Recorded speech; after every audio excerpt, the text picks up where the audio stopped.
Hi guys, welcome to Office Blokes React. I'm Office Bloke Dave. I'm Office Bloke Mike. I'm Office Bloke Daz. Together we are the Office Blokes. We are. Yeah. Also known as the 3 most dangerous office blokes of all time. Yeah. Funny enough, I knew you were going to say that then. Did you? I don't know why.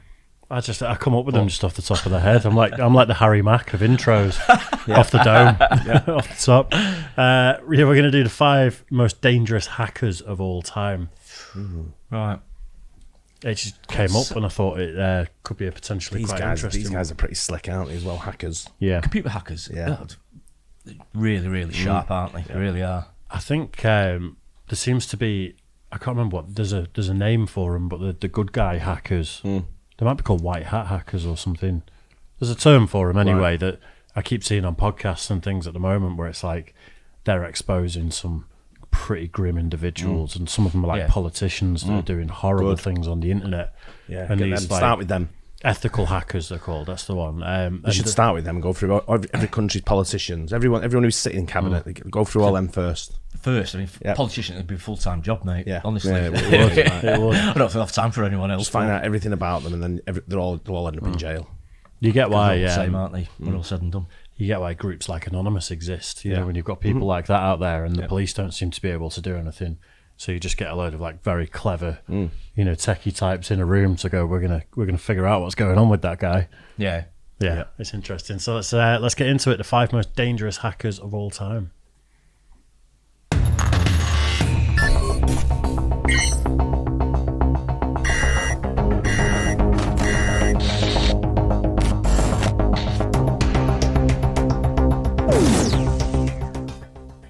Kevin Mitnick is known as the king of all hackers, with aliases like the Condor and the Dark Side Hacker. Mitnick's The Condor and the Dark Side Hacker. Do you know what mine would be? Office Bloke Daz, and my little title would be Hacker Khan. Hacker Khan. What would your hacker name be, Mike? I don't know, really. I've not had time to think about it, Dave. You've got to do it on the spot. No, I can't. Hacker to death. Think of them. I just... Hack in the basement. Hacker up. exploits stem back to his youth in the late 70s, where he began taking advantage of the system by tricking the Los Angeles bus transfer system to get free rides. As he aged, Mitnick found his gift for code and began hacking into big-name companies like Nokia, Motorola, IBM, and eventually the Pentagon. Millions of dollars of information passed through his hands before he was finally arrested in 1995. Hardly deterred, Mitnick went on the run from the FBI for 3 years and was the most wanted computer criminal of his time before he was sentenced to 4 more years in jail. Mitnick didn't consider what he was doing as hacking and referred to it politely as social engineering. At one point, a judge found him so threatening that he placed him in solitary confinement because he thought Mitnick could start a nuclear war by whistling codes into a payphone. What? Hey? I think that's. I think that's a judge that doesn't really fully understand what the it's about. complexities. Yeah. Although, didn't dial tones wasn't there a thing where dial tones could be used to phone numbers or something? Or am I? Yeah, no, it was. Did I see it in a movie or something? You used to tap the number. Right. On the little black things you used to have when you hung up. Yeah. Yeah. Because that sent the code. That was the number. Because you used to click, didn't it, when you press a button. It's like now it's like beep, beep, beep, beep, beep, when you dial. Yeah, that's right. Identifies the numbers. Yeah. So imagine if you're whistling down the phone to set off a nuclear war. Number one, you're either bonkers or you're fucking super smart. Yeah. There's no middle ground in that, like, is there? Why? Yeah. What are you doing? Yeah, when starting a nuclear war, aren't I?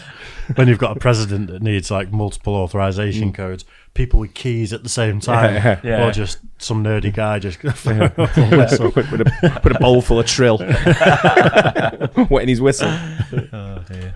The dangerous British hacking duo of Matthew Bevan and Richard Price took the world for a potentially deadly ride for several weeks in their youth back in 1994. They began by attacking the Pentagon's network for several weeks and progressed further by stealing battlefield simulations. If that wasn't enough, they started intercepting messages from US agents stationed in North Korea and accessed sensitive material from a Korean nuclear facility. This was all incredibly alarming to the US because at the time, time, Price and Bevan were using US systems to infiltrate information from Korean systems, which, simply put, nearly sparked an international incident. You've probably heard about the infamous hacktivist group, Anonymous, or just Anon, sprouting back in 2003 from the breeding grounds of 4chan. Anonymous consists of an unspecified number of politically active hackers. They campaign for internet freedom, social justice, and transparency in the law. With nothing off limits, this group has hit the Chinese government, the Vatican, the FBI, and CIA. I wonder what they were looking for. Yeah, on the Vatican's computers. Vatican, yeah. While spending just as much time leaking documents or taking down websites with political intent during the aftermath of tragedies like Charlie Hebdo, Michael Brown, and launching large-scale personal attacks on individuals associated with the KKK. While they may not be monetarily motivated, the information they've leaked and the impact they've had on cases and cover-ups has been huge. I think I remember the KKK one. Is that still a thing? Yeah, it is actually. I watched it maybe 2 years ago. I watched a documentary on them where they were saying the numbers are on the rise massively. Really? Wow. Like openly recruiting in the streets and Is it stuff. not against the law? No, Is it no, it's a unlawful sort no, of it's not. organisation? Is it not? I think it's a legit organisation. Well, as legit as Yeah. it could be. Right. I don't think it's on a like terror list or anything I like didn't know that. whether it had been outlawed or something like that. Yeah, I'm that's what not I sure. thought. Definitely a couple of years ago I watched it, maybe a Vice documentary on them, something like that, where Yeah. they were, I think it went down to about 10,000 members at one point, and it seemed to be like on the rise, actively recruiting and stuff. But yeah, the KKK one, I think they leaked names of key KKK members, you know, to the places of So they work should. and all that sort of. Yeah. Don't wear the mask. You know what I mean? If you're going to be that vocal about your political beliefs, your face should be out there. Yeah. You can't hide behind a mask and say nasty things. I don't agree with The that. head of that is Tyrone Biggums. Tyrone Big. Oh no, it was Clayton Bigsby. Clayton wasn't it? Bigsby, yeah, it was Clayton that was Bigsby. wasted. Little is known about Astra, which is the net alias of this notorious hacker who spent half a decade in the mid-2000s stealing high-profile weapons technology data and software. Astra would quickly sell this information to people and organizations across Brazil, South Africa, the Middle East, and the rest of the world. While no one knows how much money he was able to make or where it went, the damages he caused are estimated between $250 and $361 million. Strangely, even after all of the destruction caused, Astra was never publicly identified, even when Greek authorities arrested and detained this threatening hacker in 2008. Speculations and rumors say that he is a 58-year-old Greek mathematician and is serving 6 years in jail. Somewhere. Probably working for the government by now. Should be. Maybe. I bet that's what happens with the majority of them. I think some of them do. I think I've heard that before, where Yeah. people have been caught, put in prison, but then they come to a bit of a plea bargain type of thing. Yeah. Where say, listen, put your skill to better use, sort of thing. Yeah. So I think some people have Makes done sense, doesn't it? Just by Norton. Yeah. Bit defender. Some of them defender, probably yeah. won't. Some of them that are in it for the money probably wouldn't. That's a little bit different. But some of these guys that aren't doing it for the money, are they? They're doing it for the. I think So it's like the thrill of it. I think a lot of the Yeah, time. it is. a few of them that I've seen have been quite heavily on the spectrum, and they've kind of done it because it's more of a problem-solving There puzzle. was one not long Yeah, ago, wasn't sort he? of The thing. guy did he get extradited not long ago? The Guy in English guy. Yeah, English Yeah, guy that's got extradited to America, wasn't he? But they said he was on the spectrum and Yeah. he shouldn't be. What's that? I'm like, hey, you know what you're doing? He was a kid though, wasn't he? give a shit. And he was like quite autistic. He was old. I'm not He wasn't sure. A kid. He wasn't like 5. I thought he was like 16, 17. I think or when he something. did it, yeah. But I think that may still be ongoing. I think only a year or so ago there was a thing to stop him being extradited. There was Right. people protesting. I thought about it. I thought he got extradited already. Maybe he did. Yeah, should do. I don't like if money is your goal on this. Why steal weapons information and sell it to dodgy government entities and 'Cause you stuff can. like that? Why not just hack a bank and just put a couple of zeros here where they could be there? And, you know what I mean? Like if you're that clever, Might be and more you- traceable. I don't know.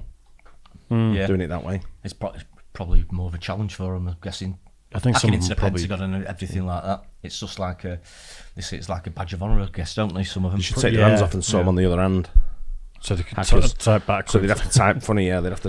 It just cause them like awkwardness for the rest of their lives. Put the feet on their hands. Gary McKinnon infiltrated over 97 That's him. U.S. military and NASA. You're That's right. him. I think think you're right there. It looks familiar. It's the thick brow that tells you that he's crazy intelligent. Yeah. Gary McKinnon infiltrated over 97 U.S. military and NASA servers in just a year during 2001. He deleted sensitive data, software, and files that cost the U.S. government $700,000 in recovery charges due to the severity of the damage. Confident in his skills, McKinnon, who went by the alias Solo, taunted the military by posting, "Your security system is crap. I am Solo. I will continue to disrupt at the highest levels." Strangely enough, McKinnon wasn't in it for any kind of monetary gain, and it turns out he was just looking for files containing evidence of extraterrestrial life, which, according to McKinnon, he found. Of course he did.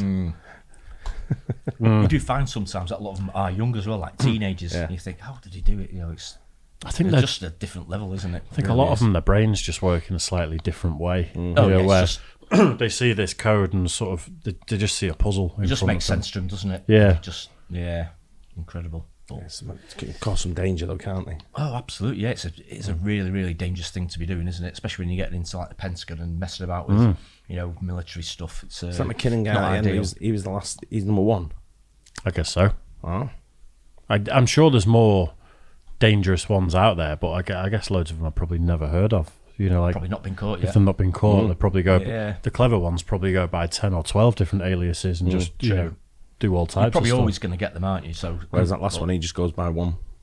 yeah. Solo. Solo. I hope you guys enjoyed that. Don't forget to like and subscribe, and we'll catch you on the next one. Cheers, guys. Cheers.